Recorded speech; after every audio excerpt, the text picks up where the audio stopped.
بەرەبەیانی ئەمڕۆ بە ڕێکەوتنێکی پێشوەختە لەگەڵ هەندێک بەرپرسی دەستڕۆیشتووی یەکێتی نیشتیمانی کوردستان هێزەکانی عێراق و حەشدی شەعبی بەرەو شاری کەرکووک پێشڕەویان کردو چونە شوێنی ئەو هێزانە یەکێتی کە بە ڕێکەوتن و بەبێ شەڕ چۆڵیان کردبوون.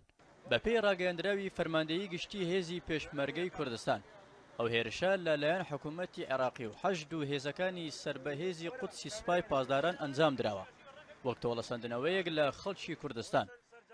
کاکە نەشکاوین ئێمە وەڵڵا بە قورعان نەشکاوین، ئێمە نەشکاوین، ئێمە بە ئەمر سەحب ما کردوێتەوە. ئەی ئەمر لە سەری خۆتەوە بۆ دێ ئێمە ناکرێت سەحب نەکەینەوە. هەموو هەرچی دەبابە و تۆپ و ئەو شتانە هەیە هەمووی گەڕاوەتەوە کاکە. ئێمە بۆ چی بکەین؟ بەوەی چیت پێکرێ بەرامبەر تۆپ و دەبابە ها ئێمە یان فرۆش کاکە، وەڵڵا فرۆشراوین بە قورعان.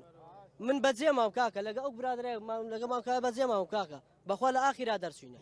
وەڵای کاکە نازانین بۆ کوشێنێتەوە، هیچ زەختێ واشمان لەسەر نەبووە و مەقاومەیەکی باش سەربازی عین لەسەرتان نەبوو نەقەی سەرقەتی سەربازیمان لەسەر نەبوو لە ناکاوێکە سێ چوار دەبابەیەکمان لابوو ڕایان کرد کەوت دەبابانە ڕایان کرد پێشمەرگەش بە دوای دەبابەکان کەوت. کەس سەبەبەکەی با ئەو خەڵکە بپرسێ بزانە ئەوە سەبەبەکەی چی، ئەو خەڵکەوە جادە ئەگرێ با ئێستا جادە بگرێ بزان ئەوانەی کێن سەبەبەکەن. هەروەها لە ڕاگەیاندراوەکەی فەرماندەیی گشتی هێزی پێشمەرگەی کوردستاندا هاتووە کە هەندێک بەرپرسی یەکێتی یارمەتیدەری ئەو پلانگیریەی دژی گەلی کوردستان بوونە و خیانەتێکی گەورە و مێژوویان لە کوردستان و ئەو شەهیدانە کردووە کە لە ژێر ئاڵای یەکێتی گیانی خۆیان فیدای کوردستان کردووە. ئەم چەند بەرپرسە هەندێک شوێنی هەستیاریان بەبێ شەڕ بۆ هێزەکانی حەشد و سوپای پاسدارانی ئێران چۆڵ کردووە و کاکۆسرەتیان بە تەنیا جێهێشتووە. زۆر عیبە لەم شارە جێهێڵن، ئەم شارە سێریکە، ئەم هەموو کەنجە بەخۆ بەخشا لێرە وەساوە سنگی خۆی ناوەتە بەرەو گولێوە. زۆر عیبە ئەم شارە بەجێهێڵن، ئەم شارە بان و پەناو پشتی کوردستانە، ئەم شارە بگیرێ کوردستان گشتی ئەگیرێ.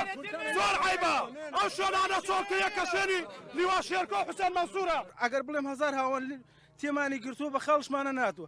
بەڵ من کێشەکەم ئەلەوەیە ئایا کەتیبەی هاوانەت بۆچی ڕایی کرد و چوار گولەی تەقان و ڕۆی. ئەو فەرماندە سەربازیانەی کە لە سەنگەرەکان شەڕیان کردووە و بەبێ تەقا شوێنەکانی خۆیان چۆڵ نەکردووە باس لەوە دەکەن کە ئەمە شکستی پێشمەرگە و خەڵکی کوردستان نییە.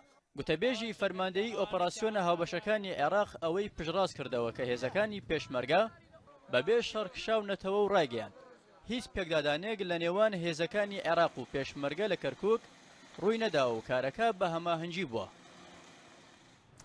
سیروان بارزانی بەرپرسی